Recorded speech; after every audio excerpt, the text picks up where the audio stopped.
Kita bilang ini Rp1.000. Ya kan? Tapi makin lama di dalam isi riba, Rp1.000 yang dulu bisa dipakai untuk membeli 50 kg emas pada tahun 46, ketika pertama kali diberikan rupiah, hari ini diberikan tukang parkir pun tidak mau.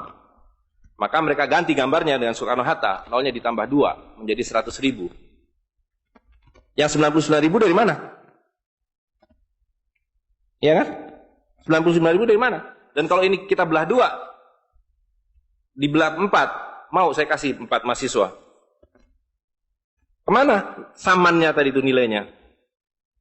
Ya, ini seperti sihirnya Fir'aun yang menjadikan tali sebagai ular. Nah, orang Amerika bilang, pedagang Amerika, saya juga punya kertas sendiri, namanya greenback. Tapi kertas saya punya 10.000 kali lipat dari kertas saudara.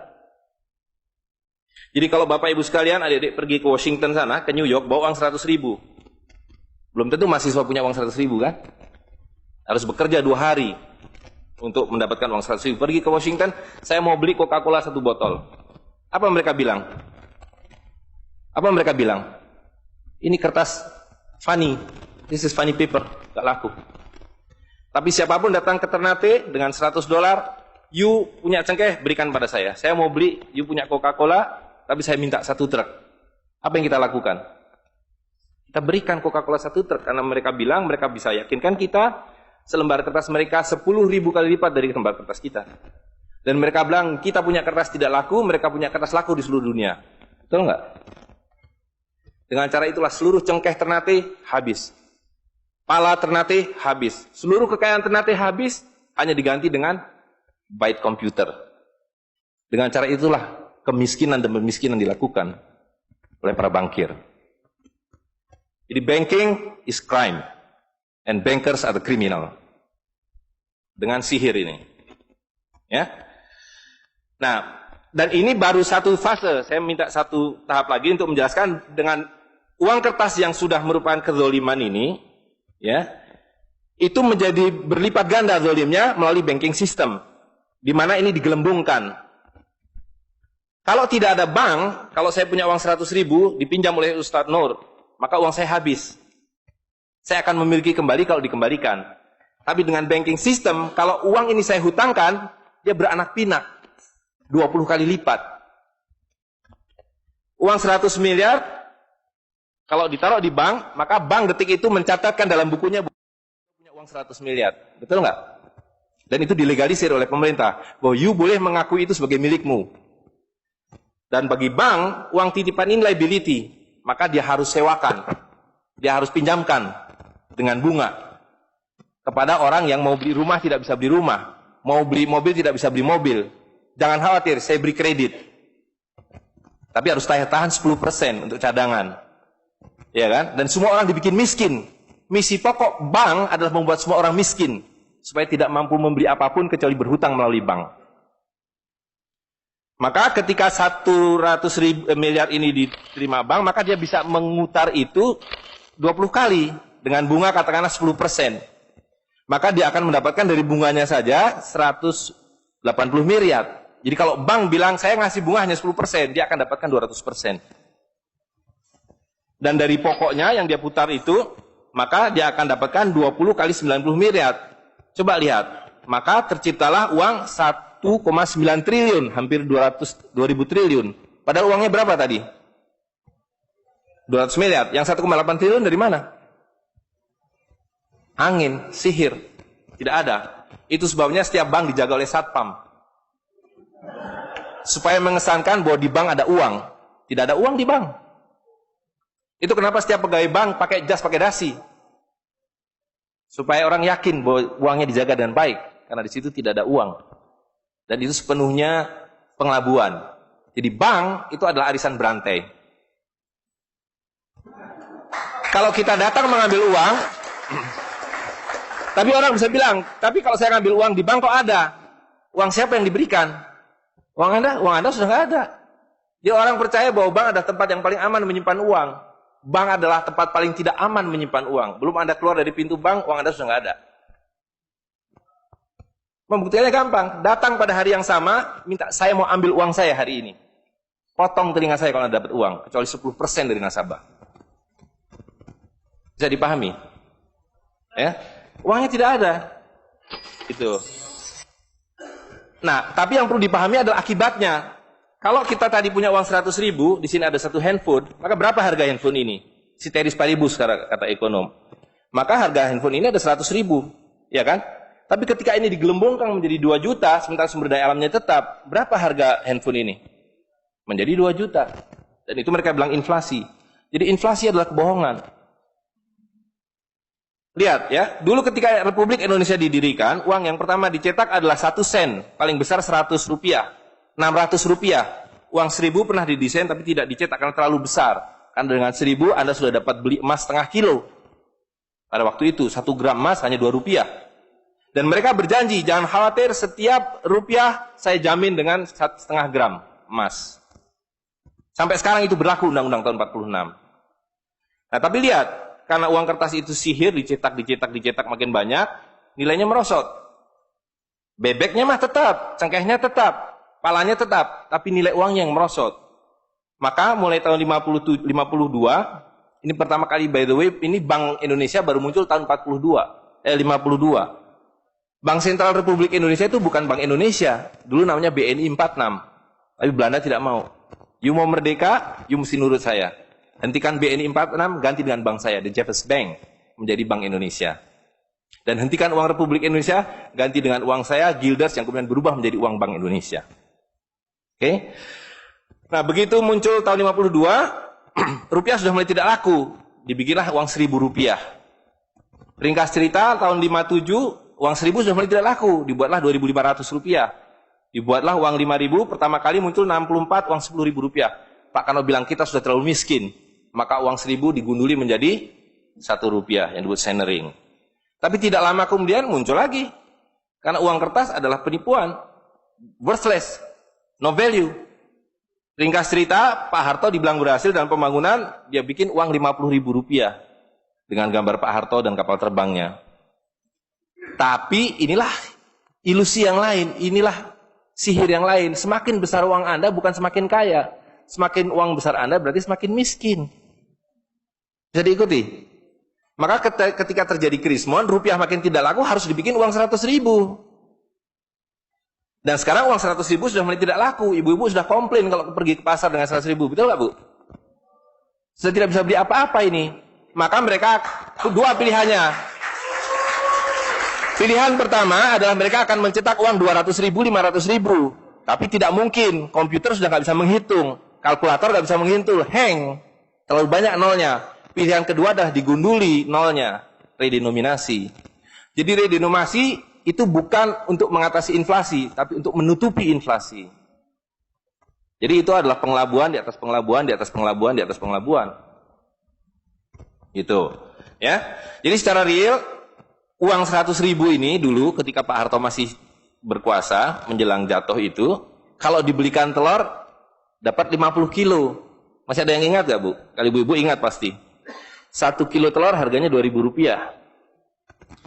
Begitu Pak Harto jatuh, dibilang ini gara-gara krismon, uangnya sama. Walaupun ini belum ada waktu itu, karena ini masih 50.000 aja udah besar waktu itu. Uang yang sama dengan telur yang sama, tiba-tiba dibawa ke pasar, saya mau beli telur. Bu, hari ini tidak dapat 50 kilo lagi. Hari ini cuma dapat 13 kilo. Karena daya belinya, telur sekarang 7.500. Dan hari ini, kalau di pasar Ternate berapa, Bu, harga telur sekilo? Hari ini. Di Jakarta 20.000. Dan telurnya sama. 1 kilo itu isinya 16 butir. 17 butir, 18 butir. Uangnya sama. Tapi hari ini kalau dibelikan telur hanya dapat 5 kilo. Kemana yang 45 kilo? Itu yang mereka rampok. Itu yang mereka rampok dengan melalui apa yang mereka sebut inflasi. Tapi sebenarnya dengan cara penggelembungan uang. Kertas yang terus-menerus nilai. Nah, satu lagi Pak ya, saya minta ini karena ini penting sekali. Ini penting sekali. Nah, sistem zalim ini kemudian difikskan dalam satu sistem politik yang disebut nation state pada level global. Kan judulnya kan globalisasi uang. Jadi negara bangsa itu diciptakan oleh para bankir pada abad ke-20. Jadi waktu Indonesia merdeka, Singapura merdeka, Malaysia merdeka, Afrika merdeka, itu bukan kemerdekaan spontan, tapi didesain. Didesain karena kalau dulu mereka mau merampas cengkeh orang Ternate, mau merampas kepala orang Ternate, dia harus bawa serdadu ke sini, Dia harus ambil cengkeh dan palanya. Repot kan? Maka dengan menciptakan uang kertas, mereka tetap bisa mengambil cengkeh orang Ternate, mengambil pala orang Ternate tanpa harus kirim serdadu di sini. Dan karena itu saya kasih merdeka. Tapi satu mesti bikin bank sentral, kedua pakai uang kertas. Supaya saya tetap bisa membeli 1 barel minyak Anda dengan harga 4 sen dolar. Karena mencetak uang ini biayanya hanya 4 sen, 500 rupiah. Ya, jadi berapapun harta yang kita punya bisa dibeli dengan cara itu. Nah, lalu tadi saya sudah ceritakan uang kertas itu dimunculkan bersama dengan konsep negara nasional plus hutang negara. You boleh merdeka tapi you miskin. Rakyat penyakitan, rakyatmu bodoh. Tapi jangan khawatir, saya punya uang. Sekolahkan rakyatmu, bikin pembangunan, saya kasih hutang. Ya kan? Nah, jadi tugas pemerintah itu, republik, adalah satu, mengambil hutang dari bank, menghabiskan utang itu, melalui apa yang disebut APBN. Lalu dulu mereka tanya, jadi bagaimana saya membuat APBN? Jangan khawatir, sekolahkan anak-anak pintar kamu ke Berkeley, ke Chicago, ke Harvard. Mereka dididik untuk membuat pembangunan. Lalu dikasih paket hutang, dan diajari, kalau nggak bisa, kirim konsultan seperti John Perkins, dan sejenisnya. Lalu ada satu pertanyaan, bagaimana kami membayar hutang kami kalau begitu? Mereka bilang, you punya 200 juta rakyat, pajaki rakyat kalian. Pajaki rakyat kalian. Kalian punya pala, punya cengkeh, habisi hutang kalian. Karena you membayar hutang, kalau kita hutang 5 miliar dolar setiap tahun, apa mereka kasih berkoper-koper dolar? Apa yang mereka kasih ke kita? Mereka hanya mengetik di komputer, 5 miliar dolar, ting, masuk ke Bank Indonesia. Nanti Bank Indonesia tinggal kirim ting ke Bappenas, Bappenas ting ke departemen-departemen itu. Tapi ketika kita mau membayar hutang mereka, bisa kita mengetik di komputer 5 miliar dolar, ting, dibayarkan ke Bank Dunia? Nggak bisa, you mesti punya devisa. Dari mana kami punya devisa? You mesti beli dolar kami. Caranya tebang hutan kalian. Habisi boksit kalian. Habisi mineral kalian. Betul nggak? Nah, jadi itulah yang terjadi di dalam sistem Fir'aun sekarang ini. Bahwa pemerintah itu didesain hanya untuk mengambil hutang dari bank, menghabiskan melalui APBN dan proyek, kemudian memajaki rakyat. Karena itu pajak semakin hari semakin tinggi, semakin banyak, semakin tinggi, semakin banyak. Gitu. Nah, jadi kalau digambarkan seperti ini, ya kan? Wilayah domestik nasional itu adalah demokrasi. Supaya kalau 5 tahun harus ganti. Kalau ada presiden, ada perdana menteri yang tidak nurut pada para bankir, out. Tapi para bankir tidak pernah berganti. Mereka turun-temurun, perusahaan swasta, anak beranak pinak. Ini kira-kira hanya 400 keluarga di dunia ini yang menguasai seluruh sistem keuangan dan politik. Jadi kita ini sekarang utangnya tiba-tiba sudah 2.100 triliun. Padahal tahun waktu Pak Harto jatuh itu utangnya hanya berapa? 50 miliar dolar. 500 triliun. Sekarang sudah 2.000 triliun. Dan begitu kurs dolar berubah, utang kita nambah. Gitu. Dan BI tidak pernah memenuhi janjinya. Karena tugas pokok BI adalah menjaga stabilitas kurs. Tidak pernah bisa.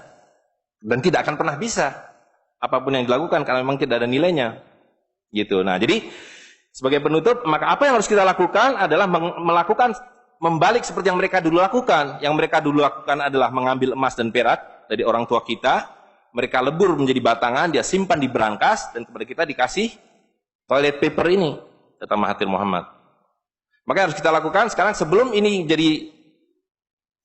jadi apa? Oncom. Lebih berharga oncom. Tukarkanlah menjadi emas dan perak, menjadi dinar dan dirham, dan kemudian gunakan untuk muamalah. Karena Nabi sudah mengatakan akan datang satu zaman di mana semua yang kamu miliki tidak ada harganya, kehabisan nilai, kecuali dinar dan dirham, kecuali emas dan perak. Jadi kalau dilihat, dolar dalam dinar atau dinar dalam dolar dalam 10 tahun terakhir 2004 itu cuma 54 dolar, hari ini sudah di atas 250 dolar.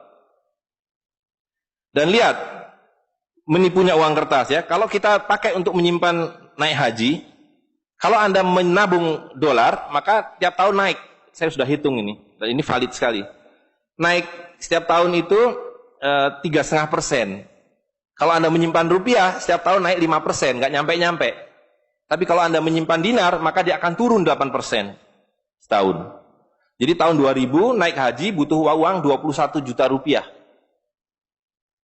Kalau dinar butuh 71 dinar.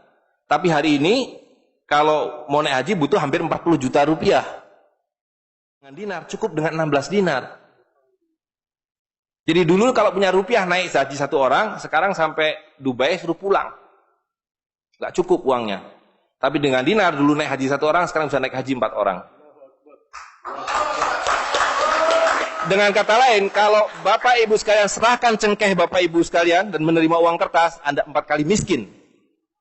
Detik itu juga dalam konteks ini.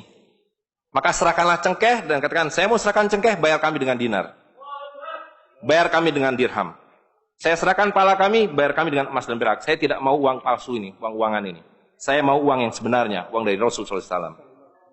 Ya, gitu. Dan harga minyak ini palsu semua. Dibilang minyak naik turun naik, tidak ada yang minyak naik. Kalau dengan dolar dia naik terus, tapi dengan dinar dia flat. Sekali lagi, bahwa sumber daya alam itu terbatas, maka alat tukar pun harus terbatas. Jadi ketika kita menggunakan kertas ini digelembungkan. Tapi ketika Anda menggunakan emas dan perak, ini sama. Maka sekali dia punya alat tukar, nilai tukarnya dari zaman Rasulullah SAW seekor kambing, hari ini 1 dinar dapat seekor kambing. Zaman Nabi dapat seekor ayam 1 dirham, hari ini dapat seekor ayam. Tidak ada yang berubah. Sekali lagi pemiskinan itu adalah dibikin oleh sistem. Dan tadi sudah disampaikan bahwa dari tahun ke tahun, di dalam slide yang sebelumnya dalam penjelasan itu, bahwa dinar dan dirham itu selalu dicetak oleh para sultan. Jadi lihat, ketika para sultan berkuasa, para sultan berikan emas dan perak pada rakyat. Para sultan kemudian disingkirkan, diganti oleh para bankir, emas dan perak mereka ambil, diberikan kertas. Itu yang terjadi dari abad ke-19. Maka alhamdulillah pada hari ini kita melihat bahwa kesultanan sudah kembali dengan dinar dan dirham.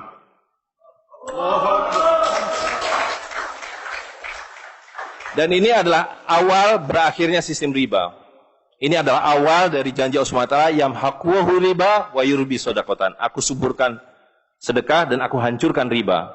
Kehancuran riba ditandai dengan seperti apa yang dikatakan Nabi, kehancuran mata uang kertas.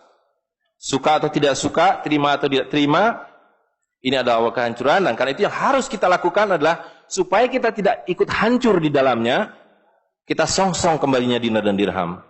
Dan itu berarti kembalinya sultania. Dan Ternate adalah awal dari kembalinya dinar dan dirham dan sultania bersama dengan Kesultanan Cirebon, bersama dengan Kesultanan di Sulu. Jadi sekarang sudah ada 3 sultan yang mencetak kembali dinar dan dirham. Dan ini akan mengawali kembalinya dinar dan dirham di seluruh dunia. Jadi kalau pada abad 15, abad 16, abad 17 bangsa Ternate sudah sampai ke Madagaskar, sudah sampai ke negeri atas angin di Spanyol, maka pada abad 21 kembali Ternate sampai Spanyol. Ternate sudah kembali sampai Afrika Selatan, sudah sampai Eropa melalui dinar dan dirham yang berlaku di seluruh dunia. Orang Amerika tidak bisa mengatakan emas saya 5 kali lipat dari emas saudara, tidak bisa. Emas kami dari Ternate sama harganya dengan emas kalian. You 1 dinar, kami 1 dinar. You 1 dirham, kami 1 dirham. Itulah keadilan. Ya. Jadi karena itu Bapak Ibu sekalian, yang terakhir sekali saya ingin sampaikan, dinar dan dirham yang kita bicarakan ini tidak ada artinya kalau berhenti hanya di dalam ruangan ini. Dinar dan dirham harus segera berkemerincing di kota Ternate. Dan Anda semua yang harus memulainya. Tadi 2 orang sudah menyatakan diri sebagai relawan jawara, jaringan wirausahawan dan pengguna dinar dirham Nusantara. Maka dalam waktu sebentar, insya Allah di Ternate, dari 2 orang ini akan menjadi 2.000 orang yang menggunakan dinar dan dirham. Ya, dari 2.000 akan menjadi 200.000. Seluruh penduduk Ternate menggunakan dinar dan dirham. Dan Kanjeng Sultan dari beberapa waktu yang lalu sudah mulai membagikan zakat dalam dirham. Jadi di Ternate itu sekurangnya sudah ada 1.000 orang memiliki koin dirham yang dibagikan oleh Sultan. Dan itu adalah awal. Ini baru awal, dari kembalinya Islam dan berakhirnya kedzaliman. Jadi sekali lagi Bapak Ibu sekalian, marilah segera ya ular-ular Fir'aun itu kita akhiri dengan cara yang sangat mudah, yaitu kita mentaati perintah Allah SWT. Allah SWT mengatakan wa halalul bai' wa harramar riba. Aku halalkan berdagang dan aku haramkan riba. Dan uang kertas adalah riba par excellence. Di dalam uang kertas ini ada 2 riba sekaligus. Ya, jadi saya kira itu saja. Saya mohon maaf mengambil waktu agak terlalu banyak, tapi ini penting karena supaya clear semuanya. Ya, karena ini baru pertama kali dibicarakan di Ternate. Demikian, assalamualaikum warahmatullahi wabarakatuh. Warahmatullahi wabarakatuh.